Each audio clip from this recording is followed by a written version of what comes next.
Le casque, les gants et le masque.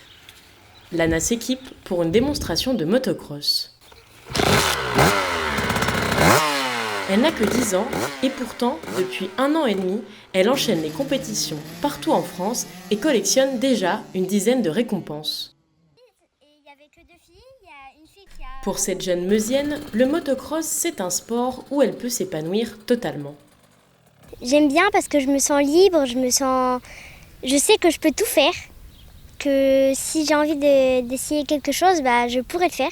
La moto est une passion qui lui vient de son père, mais c'est pendant le confinement que Lana s'est donné pour objectif d'en faire son sport. Elle roule en catégorie éducative sur une KTM 65 cm3. Aujourd'hui, toute la famille est derrière elle pour la soutenir, lui donner des conseils, mais aussi assurer les déplacements. Le motocross, c'est un sport qui prend de la place. On fait que de la moto. On fait que de la moto. Oui, c'est vrai que c'est prenant. Mais bon, après, comme à côté, on lui dit il faut que tu aies des bonnes notes à l'école, parce que s'il n'y a pas de bonnes notes à l'école, il n'y a pas de moto.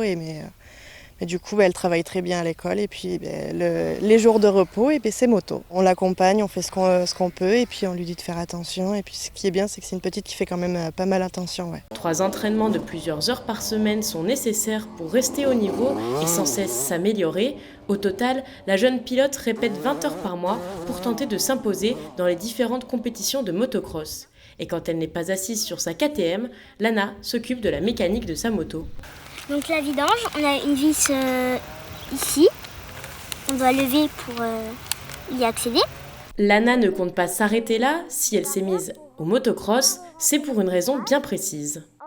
Et maintenant, je veux devenir professionnelle de motocross. Donc j'essaye de me donner à 100% tout le temps pour y arriver à le faire. Moi, j'ai commencé, j'étais dernière aux compétitions. Maintenant, je suis plus dernière, mais je suis pas dans les premiers non plus. Mais le but, c'est de s'améliorer, de s'amuser, de profiter. Les grandes vacances sont l'occasion de s'entraîner plus encore. Lana doit être prête pour la prochaine course qui aura lieu le 29 juillet à Arrosé, dans le sud-ouest de la France.